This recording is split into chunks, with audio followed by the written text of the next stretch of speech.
முன்னதாக இந்த காலை நேரத்தில் உங்களோடு கூட ஆண்டவரை ஆராதிக்கவும் ஒரு வார்த்தையை சொல்லவும் தேவன் தந்த நல்ல வாய்ப்புக்காக நான் கர்த்தரை துதிக்கிறேன்.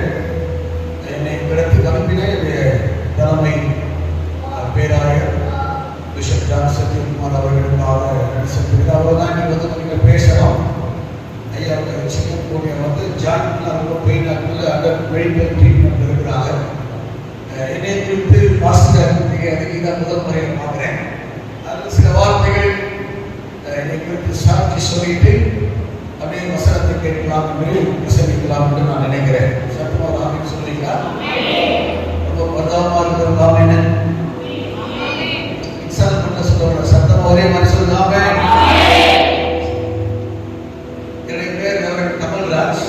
நான் ஒரு ரோமன் கத்தோலிக்க குடும்பத்தில் பிறந்தவர்.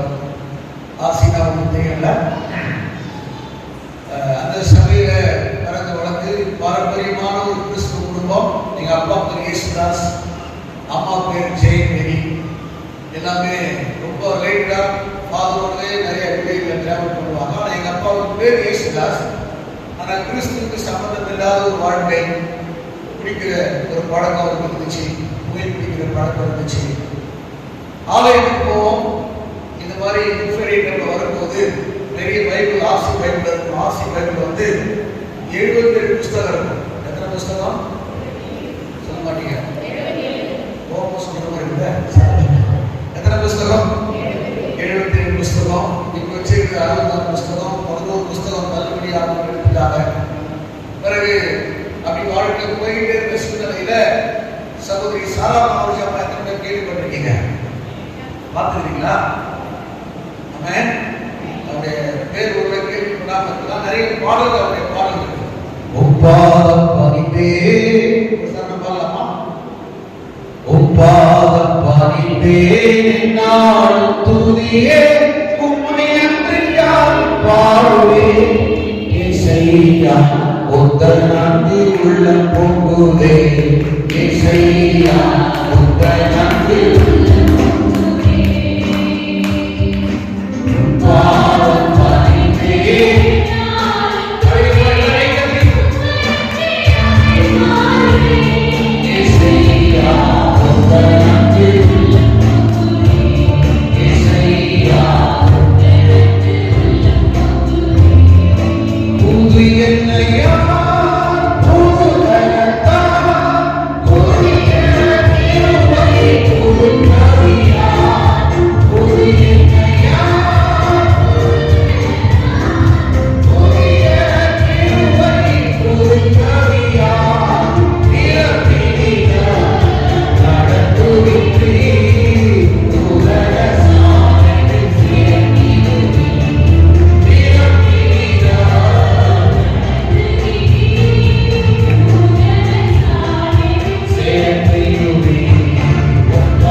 பிறகு அவன் பண்ண வசனத்துல ஒரு வசனம் உள்ள ஆவிக்குரிய கண்ணை திறந்தது. என்னன்னா 10 கட்டளைல முதல் கட்டளை என்ன கட்டளை?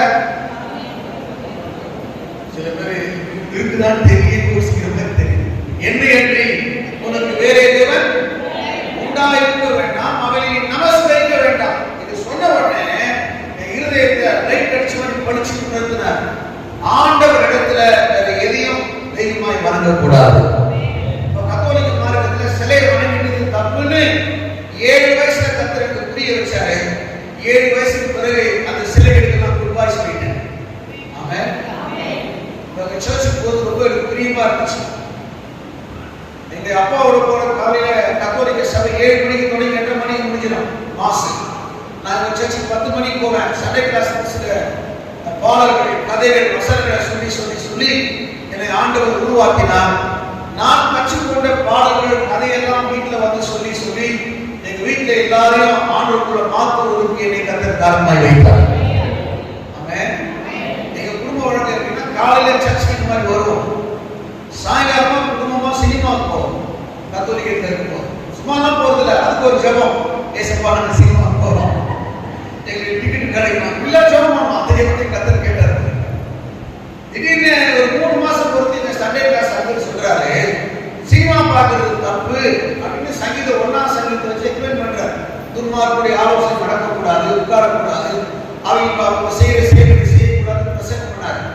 முடிவு பண்றேன், இனிமே சினிமா பார்க்கறத நாம நிறுத்திக்கணும்னு எங்க வீட்டுக்கு வந்த உடனே எங்க அப்பா கிட்ட சொன்னேன். அப்பா நான் இனிமே சினிமா பார்க்க வரமாட்டேன், எனக்கு செலவு பண்ற சினிமா டிக்கெட்டு, காசு, பாப்கார்ன் சாப்பிடுறது, ஐஸ்கிரீம் சாப்பிடுறது, ஹோட்டல்ல சாப்பிடுறது எல்லாத்தையும் எனக்கு கொடுத்துருங்க, நான் இனிமே வரமாட்டேன்னு சொல்லிட்டேன்.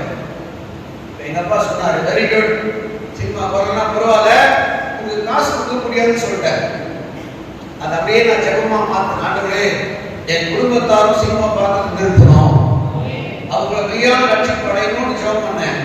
3 மாசத்துல என் முழு குடும்பத்தை கத்தர் மாற்றினார். எல்லாம் கை தட்டலாம் நினைக்கிறேன். கொரோனாவுக்கு பிறகு டாக்டர் ஒரு புதுசா கண்டுபிடிச்சிருக்காங்க. என்னன்னா நல்லா கை தட்டு ஹார்ட் அட்டாக் வராதான். நீ நைட்டு வருதும் வராம இருக்குது உங்க கைது தான்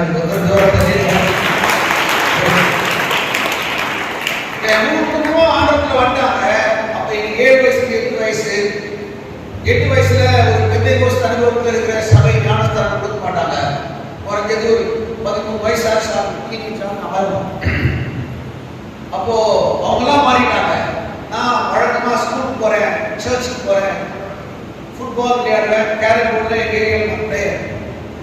ஒரு நாள் ஆண்டவர் திட்டமா பேசினார். 10 வயசுல எனக்கு நீ ஊழியம் செய்யணும்னு பேசினார். எத்தனை வயசுல? 10 வயசுல யார் ஊழியம் செய்வாங்க? யார் ஊழியம் செஞ்சா யார் என்ன ஊழியம் செய்யுது எதுவுமே தெரியாது. இப்படி பேசுற ஆண்டவர் சும்மா உட்காந்து பரவாயில்ல, 7 மார்னிங் 3 மணிக்கு எழுத வச்சு அந்த ஏரியா மக்களுக்காக பார்ப்படுத்தி அழுது தேங்கி ஜெபம் பண்ணுவேன். இன்னைக்கு இருக்கிற ஏசிய தலைமை சபை வருஷ வரத்துக்கு பின்னாடி 3 தெருக்கு பின்னாடி நான் விட்டுருந்தேன். 10 வயசுல குழந்தைங்களுக்கு என்ன பாரம் இருக்கும்? அப்பா அம்மா சாப்பாடு போடுவாங்க, விளையாடணும், துணி எடுத்து போட்டுருவோம், இதுதான் எந்த பாரமும் இல்லை. ஆனா என்ன 10 வயசுல எழுத வச்சு என் ஏரியா மக்களுக்காக அழுது ஜெபம் பண்ண வச்சார். திடீர்னு சில நேரத்தை எங்க அம்மா என்ன பார்ப்பாங்க, என்னடா பண்றேன்னு கேட்பாங்க. ஒண்ணு இல்லாம படுத்துங்க. அப்போ ஒரு நாள் ஆண்டவர் திட்டமா பேசினேன். ஆண்டவரே ஊழியம் செய்ய சொல்லி நீங்க பேசுறீங்க, நான் ஊழியம் செய்யறதுக்கு ரெடி, எப்படி செய்யணும்னு சொல்லி கொடுத்தா நான் செய்யறேன்னு சொன்னேன். ஆமென். ஆண்டவர் சொன்னாரு, உன் ஃபேமிலிக்கு என்னை பத்தி சொல்லி பார்த்தனல்ல, அந்த மாதிரி உன் ஃப்ரெண்ட்ஸுக்கு என்னை பத்தி சொல்லுன்னு சொன்னார். கையை தட்டி ஆமென் சொல்லுங்க. ஏன் ஏசுக்கு பிள்ளைகளுக்கு ஆண்டவர் பத்தி சொல்றது எனக்கு தெரிஞ்சு சொல்றது ஒன்றும் பிரச்சனை இல்லை. ஒரு நாள் காலையில ஃபுட்பால் கிரவுண்டுக்கு 5 மணிக்கு போறது வழக்கம்.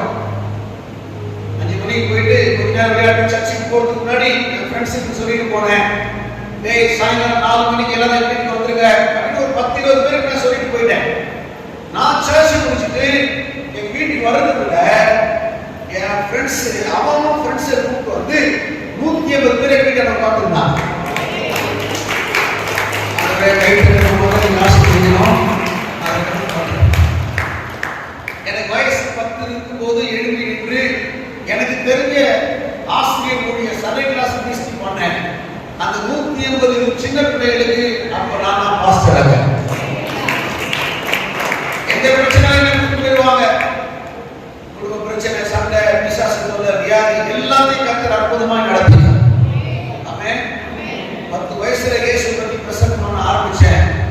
38 வருஷமா இறைவனை குறித்து பிரசங்கம் பண்ணி கொண்டிருக்கிறேன். அவரை போல சிறந்த தெய்வம் உலகத்தில் இல்லை. நான் அதிகமா விசிட் பண்றது எப்படின்னா சர்ச் ரிவைவல் மீட்டிங், யூத் மத்தியில நம்மளுடைய யூத். நான் ஆங்கிலிக்கன் சர்ச் ஆஃப் இந்தியாவுடைய யூத் டைரக்டர். 14,000 சபைகள் இந்தியா முழுவதும். அதில் தமிழ்நாடு பாண்டிச்சேரியில் 960 சபை இருக்குது. அந்த சபைகளுக்கு நான் வாலிப இயக்கத்துக்கு தலைவராக இருக்கிறேன். இப்போ ஒரு பாஸ்டர்ஸ் ஃபெலோஷிப் நடத்துறேன். அதுக்கு பேர் ஆர்மி ஆஃப் காட் ஆஃப் பேர். அதில் ஒரு 100 கணக்கான ஊழியர்கள் வருவாங்க. நான் பாஸ்டர்ஸுக்கு எல்லாம் பிரசங்கம் பண்றேன். ஆமென் சொல்ல மாட்டீங்களா? ஆமென். என் ஆத்மாவை அது சொல்லிடாதீங்க. ஐயா சொல்லுவாங்க. ஹalleluya. ஆமென். நான் பார்த்தேன், வர்ஷிப் பண்ணும்போது பார்த்தேன், சம்பந்தம் இல்லாத ஸ்பிரிட் கனெக்ட் ஆகாம இருக்குது. முதல்ல ஐயா எத்தனை மணிக்கு குடிக்கணும்? நான் எவ்வளோ பிரசன்ட் பண்ணேன். நீங்க சொல்லுறேன்னு சொன்னா நான் ஃபாலோ பண்ணிக்கிறேன்.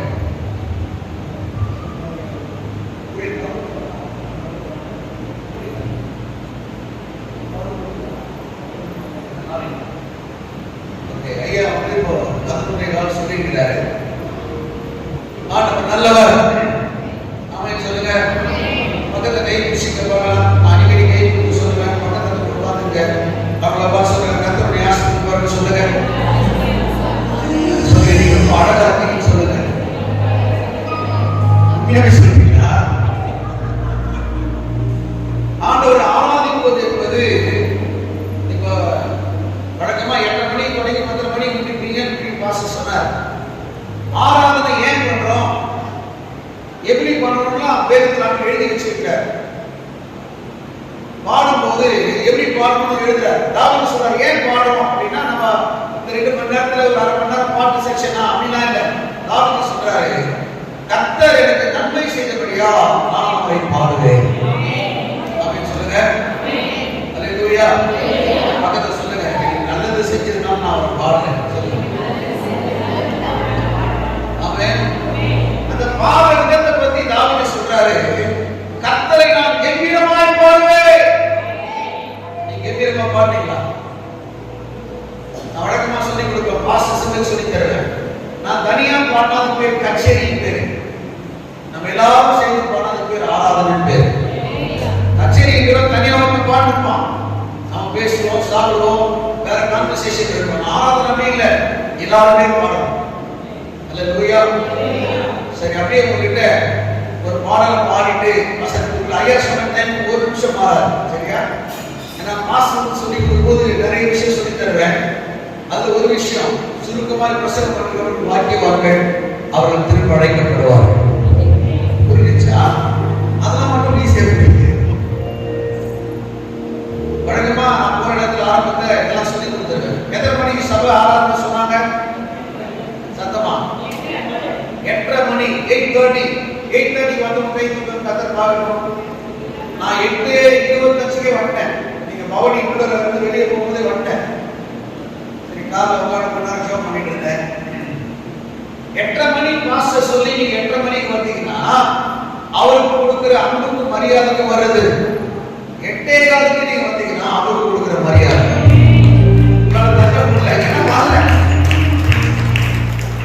சொல்லுங்க. சரி, பக்கத்துல கேட்டு ஒரு நிமிஷம் கேட்டேன். போன வருஷத்துக்கு எப்படி இருந்துச்சு கேளுங்க. ஐயோ, அதை ஏன் கேட்குறீங்க? ஒவ்வொரு கஷ்டம், ஒவ்வொரு பிரச்சனை உண்மை. ஆனா தாவீது சங்கீதம் 119 65 வசனத்தை வாசித்து பார்த்தா அங்க சொல்றாரு, கர்த்தாவே உமது வசனத்தின்படி உமது அடியானை நன்றாய் நடத்தினீர்.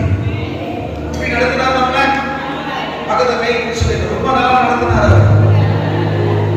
ஆமென். நான் பார்த்து கேட்கிறேன், 3 மாசம் நீங்க தேதி எத்தனை? 29. இதுல ஒருவேளை சாப்பாடு கொடுக்கல, யாருக்காவது இல்லாம இருந்துச்சா?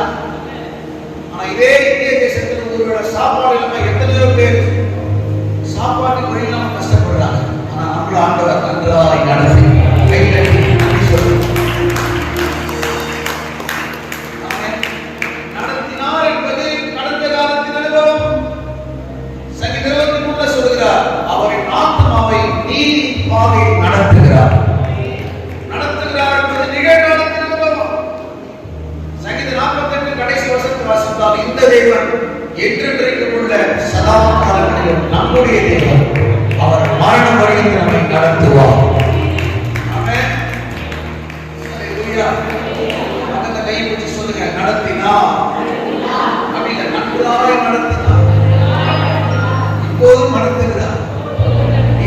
நடத்துவார். ஒரே ஒரு சரணம் ஒரு பல்லவி பாட போறோம். சரி 23 மாதம் பெருமான்சை எழுதி வச்சிருக்கிற நல்ல அழகான டியூன். நீங்க முதல்ல யாரும் பாடலாம். நான் பாடுற பாட்டு தெரிஞ்சா காப்பி அடிச்சுங்க. முதல் தடவை பாடும்போது ரெண்டாவது முறை என் கூட சேர்ந்து பாடிடும். ஆமென். சத்தமா ஆமென் சொல்லுங்க. நான் நிறைய கன்வென்ஷனுக்காக போவேன். என் வயசுல 38 வயசுல நான் பெரிய கூட்டத்தில் பேசியிருக்கிற ஒரு கணக்கு பார்த்தா ஒரு 25,000 பேர் மத்தியில் இருக்கிற பெரிய கூட்டத்தில் பேசியிருக்கேன். அதுல யார் பாடுறா, யார் பேசணும் பண்றதை கவனிக்கிறா, வேடிக்கை பார்க்கறா, எல்லாத்தையும் கவனிச்சு பாடாதவே பாட வச்சிருவேன். உங்களுக்கு கண்டுபிடிக்க முடியாதா? ஆமென். ஒரு பாடல் ஒரு சரணத்தை பாட போறோம். சரியா? நீங்க யார் முதல்ல பாடணும் கவனிங்க. அதுக்கப்புறம் சேர்த்து பாடுங்க. அது இப்படி சொல்றேன். நீங்க தனியா எக்ஸாம் எழுதினா ஃபெயில் ஆயிடுவீங்க. நீங்க காப்பி அடிச்சா பாஸ் ஆயிடுவீங்க. ஆமென். என்னை பணிதாரையா எனக்கு குறைவே இல்லை. சரி மதவார்த்தை சொல்லுங்க. என்னை பணிதாரையா எல்லாம் சொல்லணும். எனக்கு குறைவே இல்லை. நானே கலங்கணும் என்னால் இருக்கையிலே. நானே கலங்கணும் என்னால் இருக்கையிலே. என்னை பணிதாரையா எனக்கு குறைவே இல்லை. பசங்க சந்தோஷத்தை என்னை பணிதாரையா எனக்கு குறைவே இல்லை. நிச்சயமாகவே வாழ்நாள் முழுவதும் கிருபைகள் பின்தொடரும். நிச்சயமாகவே வாழ்நாள் முழுவதும் கிருபைகள் பின்தொடரும். நானே கலங்கணும் என்னால் இருக்கையிலே. நானே என்னால் இருக்கையிலே. என்னை பணிதாரையா எனக்கு குறைவே இல்லை. சில பேர் நான் பார்க்கிறேன் பாடத்துல நீங்க வேடிக்கை பார்க்குற மாதிரி மெய்மறந்து உட்கார்ந்துருக்கீங்க. அப்படி இல்லை. நீங்க ஆண்டவரை உயர்த்தும் போது அந்த வார்த்தை உங்களுக்கு அப்படியே கிரியேஷன். ஆமென். அந்த கை உயர்த்தலாமா? ஒரே ஒரு சத்தமா பாடப்பட்ட முடித்தது. என்னை பணிதாரையா எனக்கு குறைவே இல்லை. சொல்லுங்க. உங்க சத்தம் உயர்த்தணும். என்னை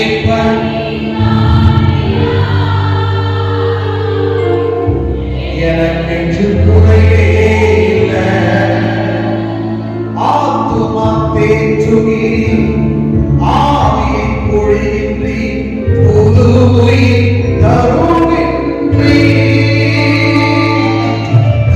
ஆத்துமா தேற்றுகிறி ஆவியை பொழியின்றி புது உயிர் தருகின்றி. நானே கலங்கணும் என்னால் இருக்கையிலே. நானே கலங்கணும் என்னால் இருக்கையிலே. என்னை பணிதாரையா எனக்கு குறைவே இல்லை. சத்தம் உயர்த்தி என்னை எஸ் எனக்கு குறைவே இல்லை. நல்ல கையை தட்டி ஆண்டவருக்கு நன்றி செலுத்துவோம். நீரே நல்ல கைப்பர். என்னை நன்றாய் நடத்தி இப்போது நடத்துகிறீர். இனிமேல் என்னை நடத்துகிறீர். அதற்காக நன்றி செலுத்துகிறோம். என்னோடு பேசும். இயேசுவின் நாமத்தில் ஜெபிக்கிறோம் பிதாவே. சத்தமாக சொல்றீங்களா? இன்றைக்கு உலகம் முழுவதும் இயேசு கிறிஸ்து மரிப்பதற்கு முன்பாக அவர் சென்ற பவனியை குறித்து உலகத்துக்கு கொண்டாடி கொண்டிருக்கிறார்கள். ஆமென். இயேசு கிறிஸ்து மறைமுகமாய் அவர் ஊழியம் செய்த நாட்கள் உண்டு. ஆனால் வெளிப்படையாய் அவர் ராஜா என்று எல்லாரும் அறிந்து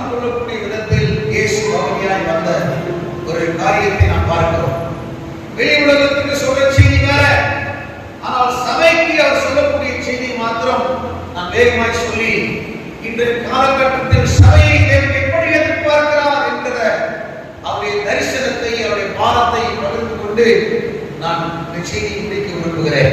ஆமென். சத்தமாக சொல்லுங்க. எப்போதுமே ஒரு போட்டி வச்சா தான் நல்லா இருக்கும் எப்போதுமே. ஆனா எங்க போனாலும் ஒரு ஆச்சரியம் என்னன்னா பெண்கள் கூட்டம் தான் அதிகமா சபையில கலந்து கொள்ளும். உலக முழுசும் ஒரு சில இடங்களை நான் டிராவல் பண்ணிருக்கிறேன். எங்க போனாலும் ஆச்சரியமான விஷயம், பெண்கள் கூட்டம் கூட்டமா கலந்து கொள்றாங்க. அப்படி இருக்கும்போது ஒரு மீட்டிங்ல பாஸ்டர் சொன்னாரு, பாஸ்டர் எங்க போனாலும் பெண்கள் அதிகமா இருக்கிறதுனால நான் விசுவாசிக்கிறேன் பரலோகத்தில் பெண்கள் தான் அதிகமா இருப்பாங்க போல. நீங்க அல்லேலூயா சொல்லுங்க. நான் அல்லேலூயா சொல்லலாம் பார்த்தேன். கூடவே இன்னொன்னு சொன்னாரு, பரலோகத்தை அவங்க அதிகமா இருப்பாங்க பாஸ்டர், நரகத்தை அவங்க அதிகமா. நான் உங்களுக்கு சொல்றேன், இயேசுவை தெய்வமாக ஏற்றுக்கொண்ட ஒரு நரகத்துக்கு போவதில்லை, கையை தட்டவில்லை.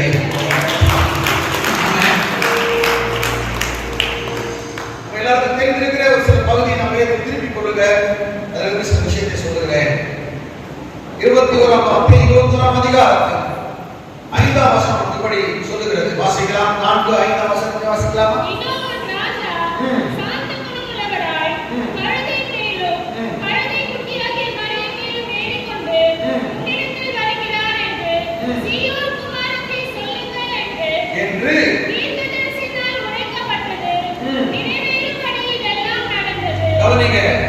அவருடைய அந்த பிரயாணத்தினுடைய விவரத்தினுடைய விளக்கம் சொல்லுகிறது, வேதத்தில் சொல்லப்பட்ட தீர்க்க தரிசனம் நிறைவேறும்படி இதெல்லாம் நடந்தது. ஆமென். இந்த வேதத்தினுடைய வார்த்தைகள் சத்தியம். இப்பொழுது நடந்து கொண்டிருக்கிற யுத்தங்கள் இதெல்லாமே பிள்ளைகள் படிதான் நடக்குது. எல்லாமே எருசலேமுக்காக, தேவனுடைய வருகைக்காக அடையாளம் நடந்து கொண்டிருக்கிறது. பக்கத்துல கை சொல்லுங்க, வேத வசனம் நிறைவேறும்படி இதெல்லாம் நடந்து கொண்டிருக்கிறது. ஆமென். ஒருவேளை உங்களுக்கு தனிப்பட்ட விதத்தில் ஆண்டவர் தீர்க்கதரிசனமா பேசினாரா, வாக்குத்தத்தம் கொடுத்தாரா, அது கண்டிப்பாய் நிறைவேறும். இந்த உலகத்துல சொல்ற எல்லா தலைவருடைய வார்த்தை நிறைவேறுதோ இல்லையோ, ஆண்டவருடைய வார்த்தை கண்டிப்பாய் நிறைவேறும். வாக்குத்தத்தமானது தீர்க்க தரிசனமானது நிச்சயமாய் நிறைவேறும். இயேசு பிறப்பா சகரியால வாசிக்கிறோம், மரியின் மேலும் மரியாதைய கழுதை குட்டின் மேலும் வருகிறவர் அவர் சாந்தகுணம் உள்ள ராஜா. ஆமென். நம்ம ராஜாவுக்கு பேர் என்ன ராஜா? அன்புக்கு அடையாளமே அவர்தான், சாந்தத்துக்கு அடையாளமே அவர்தான். இன்னைக்கு நாம் தெரிந்து கொள்ளக்கூடிய ஒரு சத்தியம், வேத வசனத்தை தீர்க்க தரிசனத்தை நிறைவேற்றும்படி இயேசு கிறிஸ்து வாழ்க்கையை நிறைவேற்றுவதற்காக உலகத்தில் அவதரித்தார். ஆமென். இந்த வாழ்க்கை ஒரு சாட்சி நான் சொல்லிட்டு அப்படியே அடுத்த பாயிண்ட் நான் ஒரு வேகமா சொல்றேன். இன்னைக்கு இந்த காலை நேரத்தில் சும்மா பண்ண முடியல, வேதம் வாசிக்க முடியல, பைபிள் மேல ஒரு விசுவாசம் வரல, நடக்கிறது ஒன்று சம்பவம், நம்ம வாழ்க்கையில் நடக்கிறது ஒன்று, ஆண்டோட வாக்குத்தத்தம் சொல்றது ஒன்று, வித்தியாசமா இருக்குன்னு நினைக்கலாம். ஆனால் வேத வசனம் கண்டிப்பாக நிறைவேறும். ஆமென். இந்த மாதிரி ஒரு குட் ஃப்ரைடே டு ஈஸ்டர் அப்படியே முன்னாடி 21 நாள் வச்சுக்கீங்க.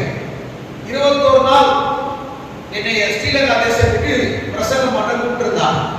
குட் ஃப்ரைடே ஈஸ்டர் முடிச்சு அடுத்த மண்டே நான் திரும்ப இந்தியா வர மாதிரி நான் 21 நாள் ஜெபத்துக்காக போயிருக்கேன். காலையில மீட்டிங், சாயங்காலம் மீட்டிங், காலையில மீட்டிங், சாயங்காலம் மீட்டிங். அப்போ போகும்போது என்னை கூப்பிட்டு ஒரு பிஷப், அவர் பேர் ராஜசிங்கா. நான் போன இடத்துக்கு பேர் வவுனியா. என்ன ஊர் பேருங்க? சத்தமா வவுனியாவுக்கு போனேன். காலையில மீட்டிங், சாயங்காலம் மீட்டிங் ஓடிட்டே இருக்கு. குட் ஃப்ரைடேக்கு முன்னாடி ஒரு நாள் வியாழக்கிழமை நம்ம பெரிய விழான்னு சொல்லுவோம்ல, அன்னைக்கு அவர் இன்னொரு ஃப்ரெண்டுக்கு ஃபோன் பண்ணி, பாஸ்டர் இந்தியாவில இருந்து ஒரு பாஸ்டர் வந்திருக்காரு, அவர் அபிஷேகம் இருந்து வார்த்தை பேசுறாரு, உங்க சபைக்கு பயன்படுத்த விரும்பினா அனுப்புறேன், ஃப்ரெண்ட்ஷிப் முறையில் கேட்டுக்காரு. அவர் சொல்லியிருக்கிறார், தாராளமாக எங்க சபையில் 7 நாள் ஃபாஸ்டிங் பிரேயர் நடக்குது, நாங்கள் உபயோகப்படுத்துறோம் அப்படின்னு. அப்போ நான் பிஷப் என்கிட்ட சொன்னாரு, பாஸ்டர் நான் அவசரமா வேலையா போறேன், நான் கார் கொண்டு போறேன், ஒரு தம்பி பைக்ல கொண்டு போவான்னு சொன்னார். போறதுக்கு மட்டுமே 2.5 மணி நேரம், வரதுக்கு 2.5 மணி நேரம். எவ்வளவு ஆச்சு? பரவாயில்ல, கால்குலேட்டர் பண்ணாங்கன்னு சொல்லிட்டீங்களா? 5 hours. நான் இங்க வந்து உட்கார்ந்தேன், 8:25 20க்கே வந்துட்டேன். உட்கார்ந்து ஜாப் பண்ணிட்டு வெளியில போய் ஒரு டீ சாப்பிட்டு பிறகு நீ ஊர்வலம் முடிச்சு வந்த பிறகு ஒரு போர் முடிச்சேன். இந்த மாதிரிலாம் டைம் இல்லை, வாய்ப்பு. அது 500 பேர் உட்கார்ந்து இருக்கிற ஒரு சர்ச். நேரா பைக் கொண்டு வந்து நிறுத்தின உடனே பாஸ்டர் என்னை பார்த்துட்டாரு. எல்லாருக்கும் முன்னாடியே சொல்றாரு, இந்திய தேசத்திலிருந்து பாஸ்டர் கமல்ராஜ் வந்திருக்காரு. எழுதிட்டு கைகளை தட்டி ஆரோக்கியம் சொல்றாங்க. இந்த மாதிரி ரெக்கார்ட் போட்டுருக்கு. 500 பேர் என்ன கொஞ்சம் பெருசா இருக்கிற கூட்டம் கை தட்டிட்டே இருக்காங்க. நான் வந்து சேர்ல உட்கார போறேன். பாஸ்டர் கிட்ட உட்காரத்துக்கு முன்னாடி மைக் என்கிட்ட கொடுத்தாரு. என்னன்னு கேட்டேன். உங்களை பத்தி அந்த பிஷப் என்கிட்ட சொல்றாரு, நீங்க நல்லா வர்ஷிப் பண்ணீங்களா, நல்லா மெசேஜ் கொடுப்பீங்களா, நீங்களே எல்லாத்தையும் நடத்துங்கன்னு கொடுத்துட்டாரு. அந்த மூச்சு வாங்கி இன்னும் நிக்கல. அப்ப பாஸ்டர் கிட்ட கேட்ட மாதிரி கேட்டேன், எத்தனை மணிக்கு நான் முடிக்கணும் அப்படின்னு கேட்டேன். அவர் எப்படி சொன்னாரு, ஆவியானவர் நடத்துறபடி நீங்க நடத்தலாம். இப்ப நீங்க யாரும் சொல்ல மாட்டீங்க, கையை தட்டி கண்டிப்பா சொல்லுங்க. ஆவியானவர் நடத்தி நடத்தலாம்னு சொன்னார்ல, வர்ஷிப் பண்ணி மெசேஜ் முடிச்சுட்டு அவர் மைக் கொடுக்குறேன். நான் ஒரு ஆள் 4 மணி நேரம் பேசிட்டேன். நாமே குறைந்து பார்த்தீங்களா? ஹalleluya. 4 hours மைக் கொடுத்த உடனே இவர் என்ன பண்ணிட்டாரு, இந்த 4 மணி நேரத்துல எல்லாருக்கும் ஜூஸ் ரெடி பண்ணிட்டு இருக்காரு, கிரேப் ஜூஸ். நடுவுல நான் பிரசங்கம் பண்ணி குடிச்சோம், மைக் எடுத்து சொல்றாரு, எல்லாரும் உட்காருங்க, ஜூஸ் கொடுப்பாங்க, ஜூஸ் குடிங்கன்னு சொன்னாரு. எனக்கு 2 டம்ளர் ஜூஸ் கொடுத்தாங்க. நான் 4 மணி நேரம் பேசினேன்ல, ஜூஸ் குடிச்சிட்டே யோசிக்கிறேன். நம்ம இந்தியாவில எல்லாம் மீட்டிங் முடிய போறதா டீ காஃபி ஜூஸ் எல்லாம் தருவாங்க. இவங்க நடுவுல கொடுக்குறாங்க, யோசிச்சுட்டே இருக்கேன். மறுபடியும் மைக் வாங்கி இந்த பாஸ்டர் இப்படி சொல்றாரு, எல்லாரும் ஜூஸ் குடிச்சிட்டீங்களா? குடிச்சிட்டோம்னா எல்லாரும் கிளாஸ் கலெக்ட் பண்ணுவாங்க, நீங்க மறுபடியும் ஒழுங்கா உட்காருங்க சொல்லிட்டு மறுபடியும் மைக் எடுத்து சொல்றாரு. மறுபடியும் பாஸ்டர் கமல்ராஜ் பேசுவாரு. நீங்க முடிச்ச மாதிரி நான் முடிச்சேன். உடனே நான் சொன்னேன், பாஸ்டர் நான் 4 மணி நேரம் பேசிட்டேன், நீங்க பேசி முடிச்சிருங்க. அவர் இப்படி சொன்னாரு, நீங்க அடுத்த முறை ஸ்ரீலங்காவுக்கு எப்போ வரீங்க எனக்கு தெரியாது, எங்களுக்கு அபிஷேகம் என்ற வார்த்தையை பேசுங்கன்னு சொன்னார். அவங்க வாஞ்சிய விருப்பத்தை பார்த்து நான் இன்னும் 1.5 மணி நேரம் பிரசங்கம் பண்ணேன். ஒரு ஆள் பிரசங்கம் பண்ணி குடிச்சிட்டு மைக் அவர்கிட்ட கொடுக்குறேன். இப்ப என்ன பண்ணணும், கடைசியா ஜெபம் பண்ணி நாத்தமாவே கர்த்தரை சொல்லணும். மக்கள் எதிர்பார்க்க மாதிரி நானும் எதிர்பார்க்கிறேன். இப்போ மறுபடியும் மைக் எடுத்து சொல்றாரு, நாளைக்கு குட்ஃப்ரைடே ஆராதனையில பாஸ்டர் கமல்ராஜ் மெசேஜ் கொடுப்பார், ஆவியானவர் சொல்றாரு. 5 பேர் உட்கார்ந்திருக்காங்க. நான் நாளைக்கு வர முடியாது, வேற ஒரு சர்ச்சில் அப்பாயின்மெண்ட்.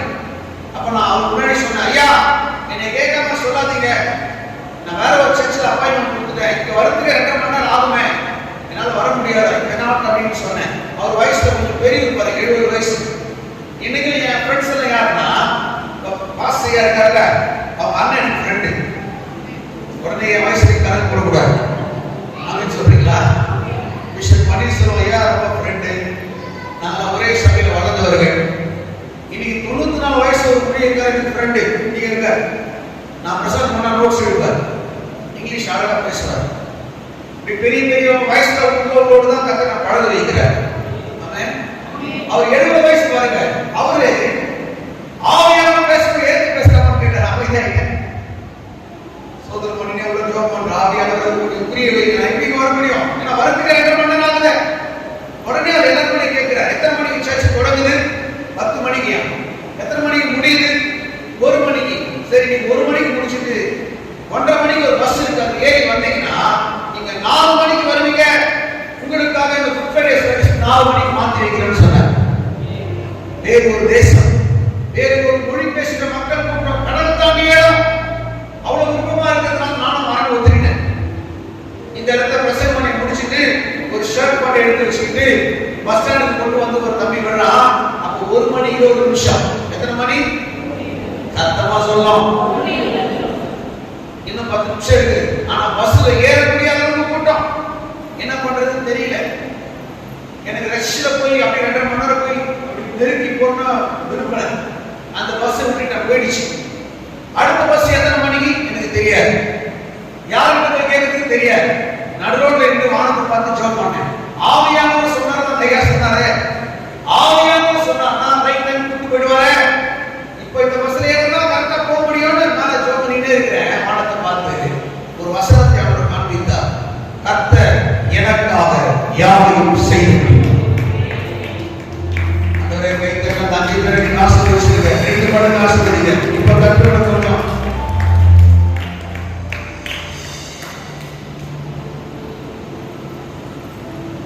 எத்தனை மணிக்கு பஸ் தெரியாது. நடுவில் ஜோம் பண்ணிட்டே இருக்கிறேன். அதே ஊருக்கு போற பஸ் ஒன்று வருது. நம்ம தமிழ்நாட்டுக்கார சென்னைக்கார கூட இருக்குதுல்ல, உலகத்துல இவனால அடிக்க முடியாது. சொல்லுங்க, என்ன பண்ண தெரியுமா? ஓடி போய் பேக்ல பஸ்ல பேக் போட்டு இடம் முடிச்சுட்டேன். இடம் பிடிக்கிற ஐடியா உலகத்துல எவனுமே பண்றது இல்லை. டீசெண்டா நிற்பாங்க பின்னாடி. ஒருத்தர் போன பிறகுதான் ஒருத்தர் போவாங்க. நம்ம அப்படின்னா இல்ல, பின்னாடி வந்தா கூட பாத்தீங்களா அழகா சொல்லுங்க. எப்படிதான் நம்ம இடம் பிடிப்போம்? பேக் போடுவோம், கட்சின்னு போடுவோம், டவல் போடுவோம், சொல்லப்போன செருப்பு போடுவோம், கல்லு கூட தூக்கி போட்டு இடம் பிடிக்கும். இப்போ பேக் போட்டேன், பஸ் நின்றுடுச்சு. சரிங்களா? பஸ் நின்றுடுச்சு. அதுக்கு முன்னாடி என்னன்னா இந்த வசனத்தை ஒரு பாட்டை நான் பாடினேன். அப்படியே பாஸ்டர் அறிவு கிறிஸ்டியா தெரியுமா? உமா அப்பா கூப்பிடத்தான் ஆசை, உமா அப்பா கூப்பிடவா. அவர் என்னோட ஃப்ரெண்டு, அவருக்கு 70 வயசுக்கு மேல. அவர் எங்க பாஸ்டர்ஸ் மீட்டிங் வந்தப்போ இந்த பாட்டு பாட்டார். எனக்காக யாவையும் செய்து முடிக்கும் கர்த்தர். சொல்லுங்க, எனக்காக இன்றே செய்பவர், நன்றே செய்பவர், அதை என்றும் செய்பவர். இதான் பாட்டு. ஒரு 10 நிமிஷம் இந்த பாட்டை பாடினேன். பஸ் வந்துருச்சு, இடம் முடிச்சிட்டேன். அந்த கண்டக்டர் கேட்குது, எத்தனை மணிக்கு பஸ் திரும்ப எடுத்தீங்க? அவர் சொன்னாரு, இப்போ 1 மணி 40 நிமிஷம் ஆயிடுச்சு. சரிங்களா? 1:45 வரைக்கும், 1:45 2:45 வரைக்கும் லஞ்ச் டைம், 2:45 பஸ் போறோம்னு சொன்னார். வேற வழி இல்லை. சரி, 1 மணி நேரம் இருக்குதுன்னு சொல்லி மறுபடியும் பஸ்ல இருந்து ஏறாம வெளியே நின்று பாட்டு பாட்டேன். எனக்காக பாடலாமா வானவா? 5 நிமிஷம் பாடின இந்த பாட்டை அந்த கண்டக்டர் ஓடி வந்து சிரிச்சுக்கிட்ட 3 கேள்வி கேட்டார். முதல் கேள்வி, ஐயா எங்க போறீங்கன்னு கேட்டார். நான் சொன்னேன், பிலதெல்பியா, அந்த ஊர் பேர் சொன்னேன், மன்னாருக்கு போறேன்னு சொன்னேன். 2வது கேள்வி கேட்டார், அந்த பிலதெல்பியா எங்க போறீங்க? ஒரு சர்ச்சுக்கு போறேன். 3வது கேள்வி, எந்த சர்ச்சுக்கு போறீங்க? பேர் சொன்னேன், பிலதெல்பியா சர்ச். அவர் சிரிச்சுக்கிட்டே சொல்றாரு, நீங்க போற சபை எங்க சமுதாயம்? மனைவி ஃபோன் பண்ணி சொன்னாங்க. என்ன சொன்னாங்க? நேத்து எங்க சர்ச்சுக்கு வந்தீங்க, ரொம்ப பவர்ஃபுல்லா பிளஸிங்கா இருந்துச்சா? நீங்க ஏறினா பஸ் உடனே எடுத்து சொல்லிருக்காங்க. இந்த பஸ்ஸுக்கு உடனே என் மனைவி அந்த வேலை செய்த வேலையை சொன்னாங்க. அவங்க நான் சொல்ற பாயிண்ட் புரியுதா?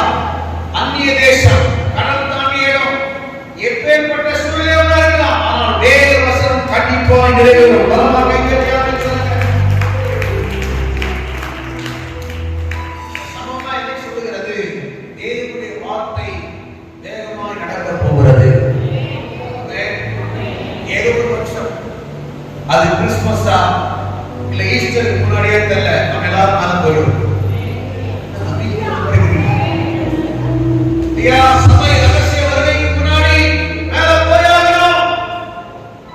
ஊரெல்லாம் சொல்லி பாட்டு பாட்டு வந்தீங்களே, ஹோசன்னா இயேசுன்னா, அவர் நேரடியா பார்க்கக்கூடிய ஒரு வாக்கியத்தை பெற போகிறோம். ஆமென். வெளி உலகத்துக்கு அவர் காண்பிப்பது இரக்கம், மன்னிப்பு, ரட்சிப்பு, விடுதலை எல்லாம் செஞ்சார். ஆனா சபைக்குள்ள வரும்போது அவர் எதிர்பார்த்த காரியம் என்னன்னா, சபை விற்கிறதாக, கொல்லுகிறதாக ஒரு சூப்பர் மார்க்கெட் போல ஆயிடுச்சு. சாட்டை எடுத்து அவங்க எல்லாரையும் அடித்து அவர் வெளியே துரத்தினார். வசனத்தை வாசிக்கலாமா? வாசிப்போம். 12ஆம் வசனம். இயேசு தேவாலயத்தில் பிரவேசித்து விற்கிறவர்களையும் துரத்தி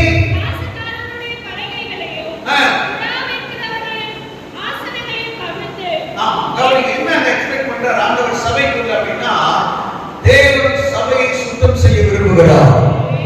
அவன் சொல்லுற இப்ப பாக்குற உலகெல்லாம் ரொம்ப ஆக்வர்டா இருக்குது. அருவருக்கத்தக்க விஷயம், 2 வயசு குழந்தைய பாலியல் பலாத்காரம் பண்றான். ஊர்ல நியூஸ்ல பாக்குறோம், மனசு பதறுது. வயசான பாட்டி அருவருப்பான நிகழ்ச்சி நடந்து கொண்டிருக்கிறது வெளி உலகத்துல. சபைக்குள்ள இருக்கிற மக்களுக்கு ஆண்டவர் கொடுக்கிற எச்சரிக்கை என்னன்னா,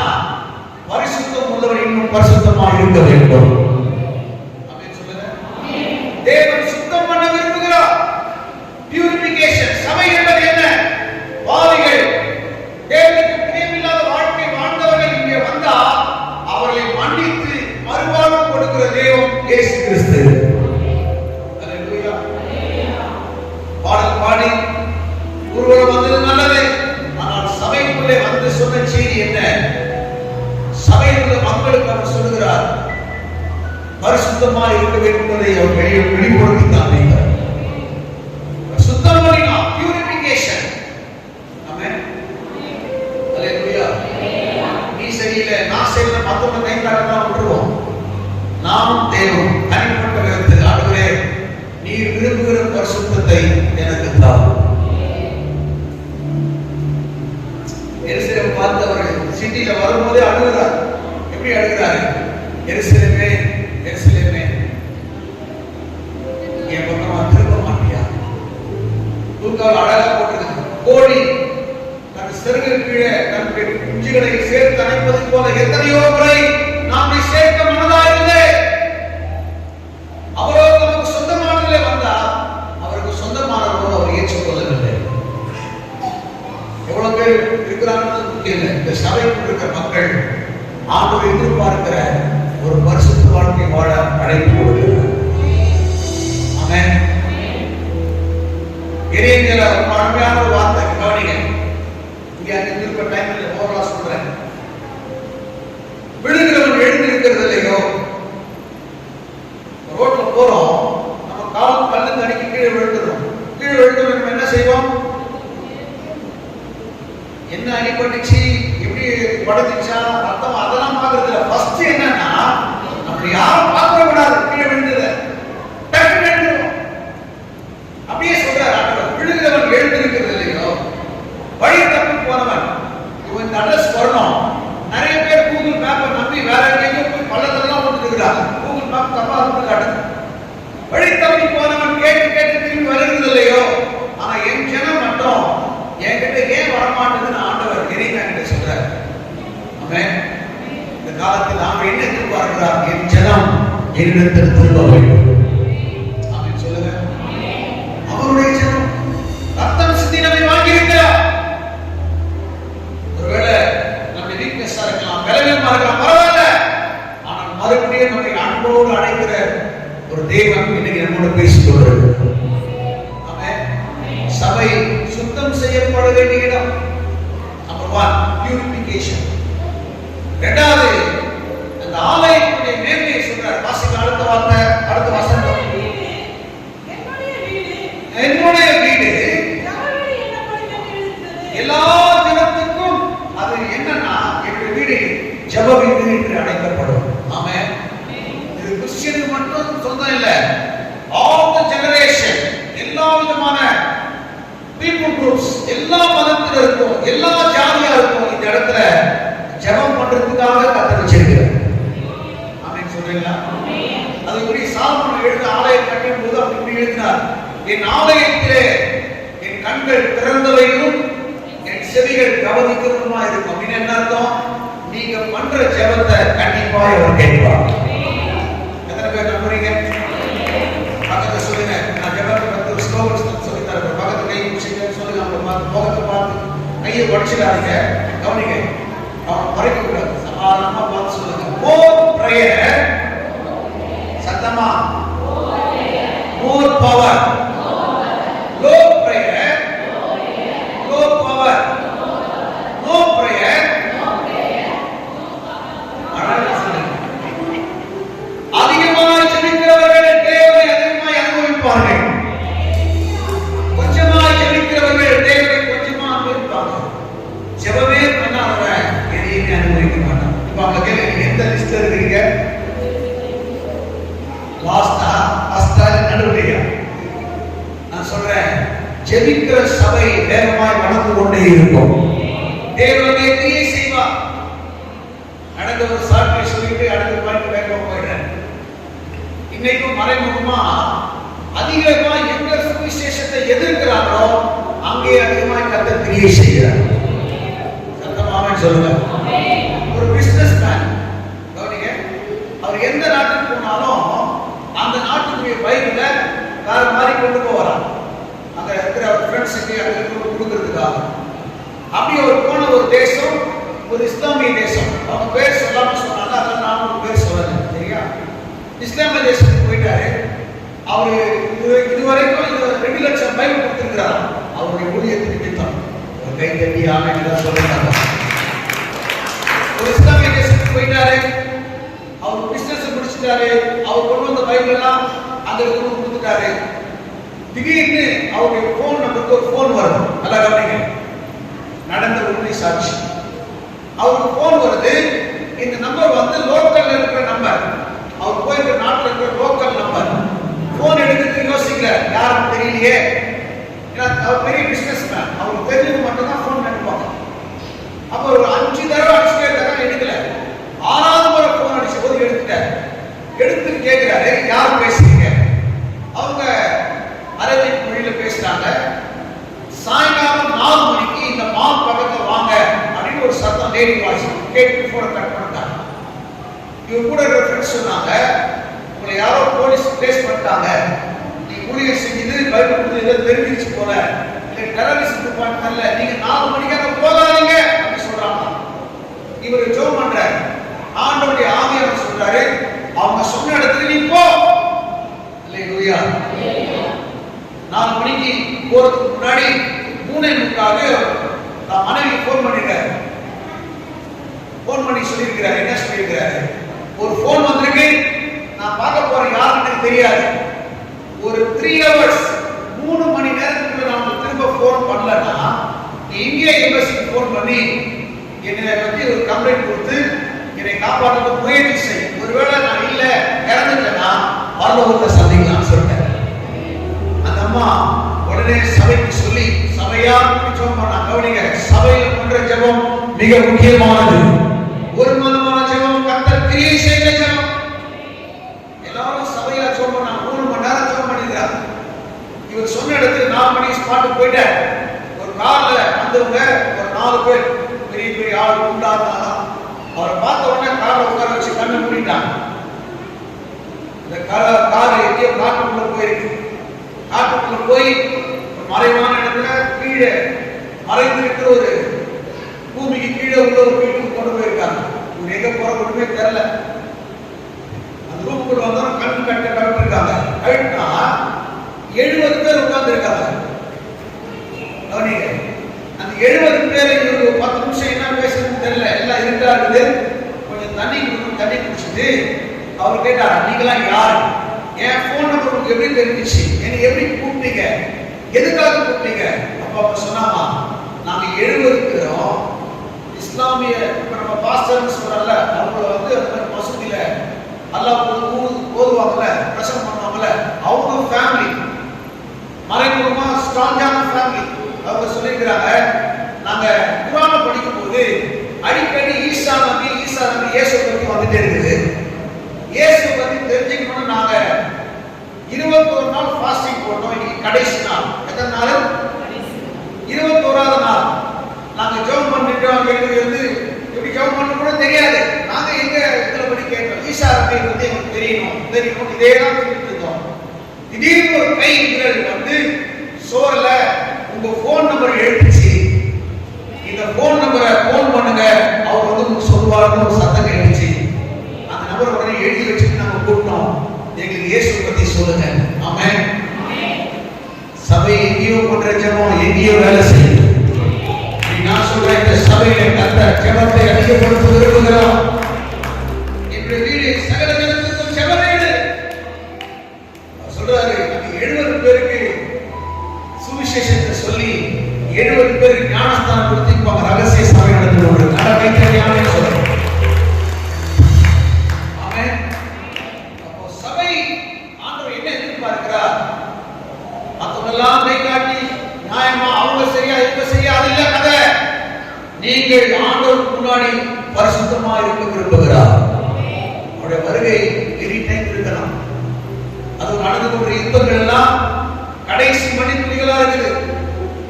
ரப்பு பண்றார் நினைச்சுக்கிறதில்ல, வேதத்தினுடைய சத்தியம் நடந்து கொண்டிருக்கிறது. ஆமென். அல்லேலூயா. நம்ம கவலை என்னன்னா, ஐயா ஸ்பீக்கர் 21 நாள் மணிக்கு பண்ணோமா, கேஸ் கிடைக்கல, பெட்ரோல் கிடைக்கல, அது முக்கியம் இல்ல. இயேசு வர போகிறார். அவரை சபை சந்திக்க ஆயத்தமாக இருக்கிறது. பியூரிஃபிகேஷன், சுத்தம் செய்யப்படுவது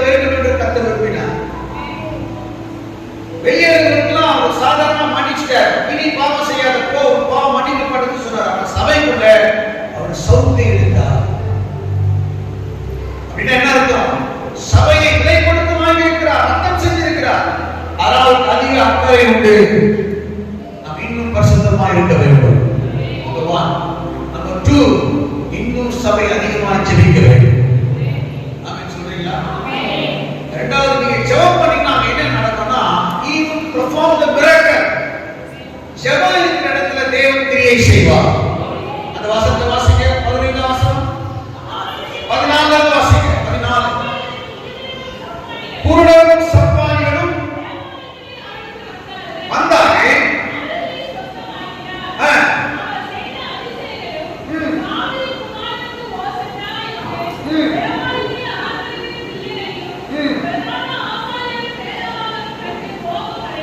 கவனிங்க, குருடரும் சப்பானியரும் சபைக்கு வெளியே உட்கார்ந்து காசு ஏற்றவங்க. ஆனா ஜெப சபையில இருந்ததுனால வெளியே இருந்தவங்களுக்கெல்லாம் இயேசு அற்புதம் செய்தார். நல்லா சொல்லி கை தட்டுங்க. பக்கத்துல கை வச்சு சொல்லுங்க, உனக்கு ஒரு அதிசயம் நடக்க போகுது, அற்புதம் நடக்க போகுது. நம்புறீங்களா? நம்புறீங்களா? அவருடைய வல்லமை குறைந்து போகவில்லை, மகிமை மாறவில்லை. ஜெபம் இருக்கிற இடத்துல அடுத்தது அவருடைய அற்புதங்கள் நடக்கும். எனக்கு நடந்த ஒரு அற்புத சாட்சி சொல்லிட்டு அடுத்த பாயிண்ட் லைஃப் பார்ப்பாரு. நான் யூஸ் பண்றது ரெண்டு பண்றது ஒரு புது பைபிள். வருஷ கடைசியில பல சபைகள் நிறைய மீட்டிங் என்னை இன்வைட் பண்ணாங்க. அப்போ என் ஃப்ரெண்டு ஒருத்தர் என்னை என் பைபிள் இன்னொரு பைபிள் வச்சிருந்தேன். அந்த பைபிள் மழையில நனைஞ்சு கொஞ்சம் பெருசாயிடுச்சு. நிறைய பேப்பர்லாம் வச்சுட்டு எழுதி எழுதி வர மாசம். அந்த பைபிள் வந்து நார்மல் சைஸ் இல்லை, கொஞ்சம் பெருசா இருந்துச்சு. பைபிள் காலேஜ் டீச்சர் எப்படி கேட்டாரு, பாஸ்டர் பைபிள் நான் புத்தகத்தாசி கூட ஆக்கி வச்சுக்கிறேன்னு கேட்டாரு. எனக்கு ரொம்ப ஷேம் ஆயிடுச்சு. சரி, இந்த வருஷ கடைசியில் பைபிள் மாத்தினாலும் முடிவு பண்ணி ஜோம் பண்றேன். வருஷ கடைசியில் ஒரு சர்ச்சுக்கு மீட்டிங் கூப்பிட்டாங்க, போயிருக்கேன். போன நேரம் பாஸ்டர் என் ஃப்ரெண்டு, அவன் மகன் என் ஃப்ரெண்டு, எனக்கு கீபோர்டு வாசிப்பான். அவன் சர்ச்சுக்கு ஒரு பாஸ்டரா இருக்கான், கல்யாணம் பண்ணி ஒரு பாஸ்டர் ஆகினான். என் பைபிளை பார்த்தா பாருங்க, பரதாபமா இருக்கு, பிரிட்டி போய் சிம்பிளாம் போடாம பெருசா இருக்கு. இதை பார்த்துட்டு 2 நாள் மீட்டிங். அந்த 2ஆவது நாள் மீட்டிங் என்ன பண்றா, இந்த பைபிளை கிஃப்ட் பேக் பண்ணி மைக்ல வந்து சொல்றான், ஐயா நம்ம சர்ச்சுக்கு வரும்போதெல்லாம் ஆசீர்வாதமா இருக்குது, ரொம்ப பயணிட்டு இருக்கிறோம், அதனால பைபிள் பார்த்தேன், அவர் பல இடங்கள் இன்டர்நேஷனல் போறாரு, அவர் பைபிள் நல்லா இல்லை, ஆண்டவன் உணர்ந்தனால ஒரு பைபிள் வாங்கி கொடுக்கணும்னு சொல்லி ஐயாக்கு ஒரு பைபிள் வாங்கி கொடுத்தேன்னு சொன்னான். தான் பைபிள். சரி, அங்கேயே அவன் ப்ரெஸ் பண்ணி ஷோ பண்ணேன். அந்த பைபிள் ரேட்டு 2300 ரூபாய். நீங்க யாரும் கை கட்டாதீங்க, ரொம்ப பொறாமையா இருப்பீங்க. எனக்கு வாங்கி கொடுத்துருவாங்க. அந்த டைம் டிசம்பர் மாசத்துல என் மனைவி பிள்ளைங்களாம் ஊருக்கு லீவு போயிட்டாங்க. நான் நிறைய மீட்டிங்னால இங்கே இருந்துட்டேன். நைட்டு 11:30 வரைக்கும் ஜோம் பண்ணிட்டு பைபிள் பிடிக்கிறதுக்கு முன்னாடி போட்டோ எடுத்துக்கிறேன். ஒரு ரிமெம்பரன்ஸ்க்காக நான் தம்பி கொடுத்தானே போட்டோ எடுத்துட்டேன். மேல போட்டோ பைபிள் பிடிக்க போறேன், ஜோம் பண்றேன். ஆண்டவரே புது பைபிள்ல ஒரு வாக்குத்தத்தமா என்னோட பேசுங்கன்னு சொல்லி பைபிள் பிடிக்கிறேன். ஆமென். பிரிச்சா வாக்குத்தத்தமா தெரியணும், அது தெரியல. அவனுக்குள்ள 5 ரூபாய் நோட் வச்சுக்க, அந்த பேஜ் தெரியுது. நல்லா வருது. பைபிள் என்ன வருது? 5 ரூபாய் நோட். சரி, இந்த பேஜ்ல வச்சிருக்கா, ஒரு 5 ரூபாய் வச்சிருக்கா, உடனே ஜோமாட்ட இன்னொரு பேஜ் திருப்புறேன், அங்கே 5 ரூபாய் வருது. முடிவு பண்ணிட்டேன், வசந்த அப்புறம் பார்த்துக்கலாம். காசு எவ்வளவு வச்சிருக்கேன் முதல்ல பார்ப்போம். எல்லா பேஜிலும் காசு வச்சிருந்தா போட்டோ டக்கு டக்கு டக்குன்னு எடுத்துட்டு காசு மட்டும் எண்ணி பார்க்கிறேன், 11,700 ரூபாய் காசு.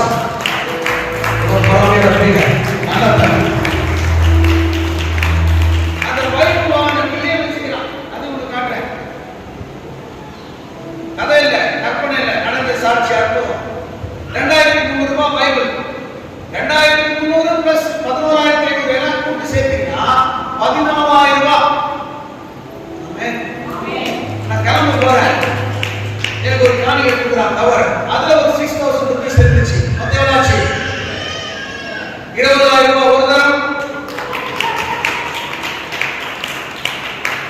நான் யாருக்குமே இந்த விஷயத்தை சொல்லல, ஆனால் ஆண்டவர் அற்புதங்களை செய்கிறவர், அதிசயங்களை செய்கிறவர். காலகட்டத்தில் எனக்கு எதுவுமே நடக்குது சொல்ல வந்திருக்கீங்களா? உனக்கு ஒரு அற்புதம் செய்ய போகிறார். நல்லா கைதட்டியாமே சொல்லுங்க.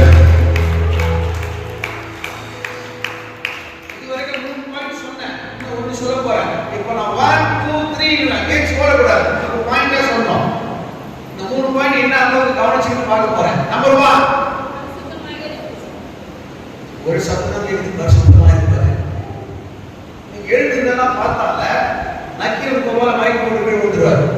அப்படி எழுதி ரிப்போர்ட் மாதிரி பதில் சொல்லும்போது பார்த்தீங்கன்னா ஒரு கசையா நிற்பானே, அவர் போய் சைலண்ட் ஆகி சொல்லுங்க. தேவன் விரும்புகிற ஒரு 4 வார்த்தை இங்கிலீஷ் சொல்லி 4 வார்த்தை தமிழ்ல சொல்லி தரேன். பியூரிஃபிகேஷன் சொல்லுங்க சத்தமா. சுத்தமாகுதலை, பரிசுத்தமாகுதலை தேவன் சபையிடத்தில் எதிர்பார்க்கிறார். ஆமென். இரண்டாவது, சபை அதிகமாக ஜெபிக்க வேண்டியது எதிர்பார்க்கிறார். பேசலாம். ஹalleluya. மூணாவது, he will perform the miracle. அவர் பரிசுத்தமா இருக்கிற இடத்தில், ஜெபம் இருக்கிற இடத்தில் அவரால் சும்மா இருக்க முடியாது, அற்புதம் செய்கிறார். நல்ல கையை ஆமென் சொல்லுங்க. ஆமென். கவனிங்க, அவர் உங்களுக்கு அற்புதம் செய்யணும்னா உங்ககிட்ட 2 எதிர்பார்ப்பார். ஒண்ணு உங்கள் விருப்பம், இரண்டாவது உங்கள் விசுவாசம். பக்கத்து கேளுங்க, உங்களுக்கு விருப்பம் இருக்கா? சில பேர் கையை குடிக்க விரும்பல, சில விருப்பம் இருக்கா? விசுவாசம் இருக்கா? அற்புதம் நடக்கும். தாவீது குமாரனே எனக்கு இரங்கன்னு பக்தியை கூப்பிட்டான்ல, அவனை பத்தி என்ன மாதிரி எழுதி வச்சிருக்காரு பாருங்க ஆண்டவர். திபேரின் மகனாகிய பக்தியை அப்பா பேரு, அவன் பேரு, அவன் ப்ரொஃபஷனல் பிச்சை எடுக்கிறது, இருக்கிற இடம் கேரளம், நாட்டம், எரிகோ, இவ்வளவு எழுதி வச்சிருக்காரு. ஆனா பெரிய பெரிய வேலை செஞ்சவனா பேரு எழுதாம விட்டார். 5 அப்பா நிதி கொடுத்தால ஒரு பையன், அவன் பேர் என்னது? அவன் பேர் வைக்கலன்றீங்களா? பேர் எழுதப்படல. நாகம்மா பெரிய அதிபதி, அவன் குஷ்டரோகத்தை சுத்தமாக்குவதற்கு ஒரு அடிமைப்பெண் ஆலோசனை சொன்னான். அவன் பேர் என்ன? என்ன அர்த்தம்? பெரிய பெரிய வேலை செய்யறவங்கள அவர் சாதாரணமாக இருந்தால் ஒண்ணு இல்லாம அட்ரஸ் பண்றது என்ன அர்த்தம்னா சாதாரணமாக கர்த்தர் நேசிக்கிறார். வலது சொல்லுங்க, உங்களை சரித்திரம் படைக்க தேவன் விரும்புகிறார். நாம் எல்லாம் சாதிக்க பிறந்தவர்கள். சொன்னீங்களா? நம்மள சாதிக்க பிறந்தவன்னு சொல்ற இந்த வார்த்தைக்கு 2 அர்த்தம் இருக்கு. ஒண்ணு, யாரும் செய்யாததை செஞ்சாங்கன்னா அச்சீவர்ஸ் சொல்லுவாங்க, கின்ன சாதத்துல இடம் பிடிச்சாலும் சொல்லுவாங்க. யாரும் செய்யாத செஞ்சாங்கன்னா சாதனையாக என்ன மாதிரி சாதிச்சாங்க, என்ன மாதிரி விளையாடுனான்னு சொல்றாங்க. அது ஃபர்ஸ்ட் டே. இன்னொரு சாதிக்கிறது என்னன்னா, இன்னொரு பொருளை எடுத்து வச்சு கேட்டு சாதிக்கிறது. நீங்க எதை செய்ய போறீங்க? ஃபர்ஸ்டா செகண்டா? பார்த்தா உங்களுக்கு தோண மாட்டேங்குது. ஆமென். ஹalleluya. சொல்லுங்க, purification, prayer, he will perform the miracle. அற்புதம் செய்வார். ஆமென். 4வது விஷயம் என்னன்னா, உங்களுக்கு அற்புதம் செஞ்ச தேவனை நீங்க ஆண்டவரை துதிச்சிட்டே. ஆமென். மனுஷனுக்கு முன்னாடி அவரை மகிமைப்படுத்துகிறவரை அவர் பிதாவுக்கு முன்னாடி மகிமைப்படுத்துவார். ஹalleluya. அவரை உயர்த்த உயர்த்த உயர்த்த உங்களை கர்த்தர் உயர்த்துவார். ஆமென். ஹalleluya. பாடி சாதாரணமா பாடலாம்.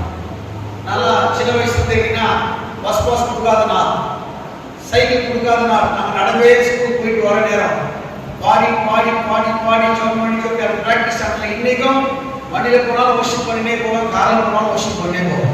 ஆமென். சில நேரங்களில் 2 வீலர்ல போய் வர்ஷிப் பண்ணி அழுதுட்டே இருக்கு, எனக்கு தெரியாது. எங்கேயா சிக்னல் நின்று 4 பேர் நம்ம பார்க்கும் போது தான் தெரியும் நம்ம அழுதுருக்கோமா. ஆண்டவரை உயர்த்துவதற்காக, அவரை மகிமைப்படுத்துவதற்காக சபையை கர்த்தர் எதிர்பார்க்கிறார். ஆமென். ஹalleluya. ஆமென். எவ்வளவு நன்மை செஞ்சார்ல, எவ்வளவு அதிசயம் செஞ்சார். ஒரு சில விஷயத்தை சொல்லிட்டு அப்படியே ஒரு பாட்டு பாடி ஐயா கொடுக்க போறேன். பக்கத்துல கை பிடிங்க. சொல்லுங்க, மெசேஜ் முடிஞ்சிச்சு. சொல்லுங்க, எவ்வளவு தைரியமா சொல்றீங்க பார்த்தீங்களா? ஆமென். என்ன மாதிரி அற்புதம் செஞ்சு ஒரு விஷயத்தை சொல்றேன். கொரோனா வந்து லட்சக்கணக்கான கோடிக்கணக்கான மக்கள் செத்தாங்க. கவர்மெண்ட் சொல்லிச்சு ஊசி போட்டுக்க, 2 ஊசி சொன்னாங்க. கோவிஷீல்டு ஒண்ணு, கோவேக்சின் ஒண்ணு. உண்மையா கேட்கிறேன், உண்மையா சொல்லுங்க. ஐயா நான் இன்னும் ஊசி போடல, கை தூக்கி காட்டுங்க. பார்த்தீங்களா? தூக்குங்க, பயப்படாதீங்க. நான் போய் மீடியாவுடைய சொல்ல போறேன், சொல்ல மாட்டேன். எத்தனையோ பேர் ஊசி போட்டுட்டாங்க, ஆனா செத்து போயிட்டாங்க. இங்க சில பேர் ஊசி போடல. நான் 2 ஊசி போட்டுட்டேன். நிறைய வெளிநாட்டுல டிராவல் பண்றதுனால அவசர அவசரமா போட்டு இப்ப சொல்றாங்க ஊசி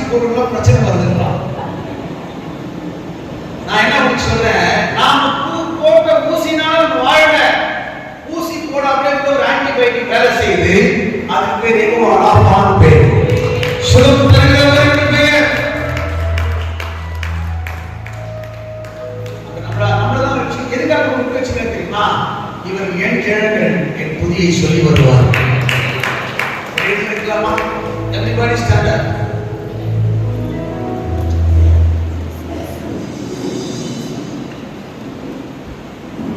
ஏஞ்சிக்க முடியாது, தூக்கி விட்டுக்க பார்க்கலாம். ரெண்டு கை மேல உயர்த்தி அவர் செஞ்ச நன்மைக்காக, தயவுக்காக, கிருபைக்காக, ஒருவேளை மாசம் தொடங்கி, வருஷத்துக்கு தொடங்கி 3 மாதங்கள் 29 நாட்கள் விரும்பாத வாழ்க்கை வாழ்ந்து கொண்டிருந்திருக்கலாம். இன்னைக்கு ஆண்டவர் சபையை எதிர்பார்த்து வந்திருக்கிறார். என் ஜனம் பரிசுத்தமாக இருக்க வேண்டும், சபைக்குள்ளே அசுத்தங்கள் இருக்கக்கூடாது, பாவங்கள் இருக்கக்கூடாது என்று அதிலே தேவன் சுத்தம் பண்ணினார். ஆண்டவரே, நீ சுத்திகரியும், இரத்தத்தால் என்னை கழுவும் ஆண்டவரே. எஸ், காலைகளை நான் சொல்லுகிறேன், இந்த சபை மீது ஒரு ஜெபாவி கர்த்தர் ஊற்றுகிறார். நல்ல நீத்தனை சொல்லுங்க, ஒரு ஜெபாவி, ஒரு ஜெபாவினி இந்த சபை மூலமாய் பெரிய பெரிய காரியங்களை கர்த்தர் செய்ய போகிறார். எதுவுமே நடக்கலன்னு நினைக்கிறீங்களா? இல்ல, உங்களுக்கு அற்புதம் நடக்க ஆரம்பிச்சிருச்சு. உனக்கு விருப்பம் இருந்தா, விசுவாசம் இருந்தா, நிச்சயமாய் அற்புதம் நடக்கும்.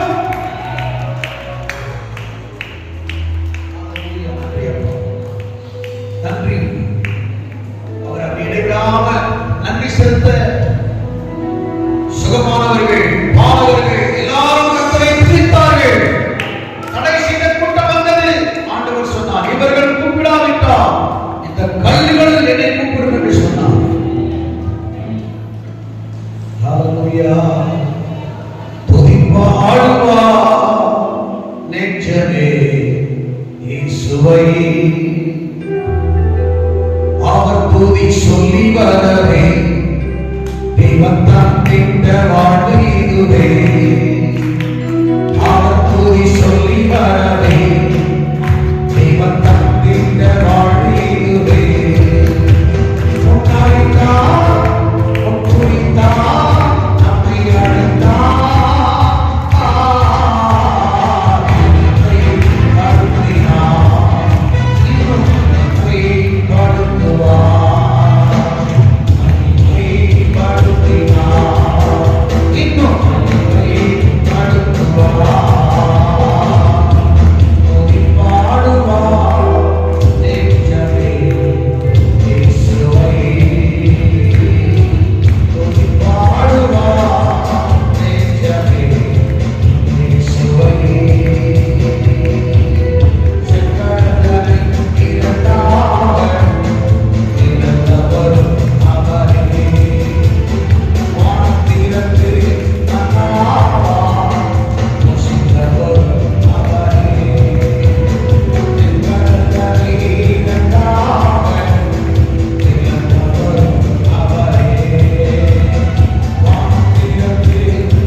உங்களை நீங்கள் அவரை மகிமைப்படுத்த அவர் உங்களை மகிமைப்படுத்துவார்.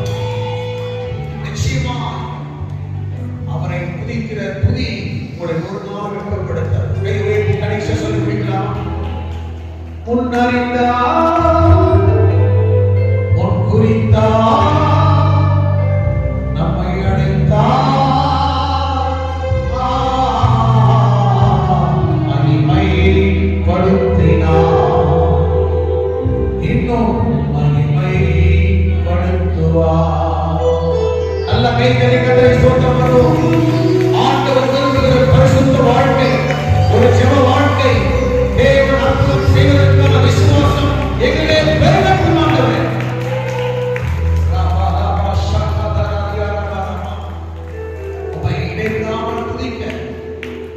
எல்லா சூழ்நிலையிலும் கர்த்தரை உயர்த்த எங்களை கிருபையால் நிரப்புவீராக.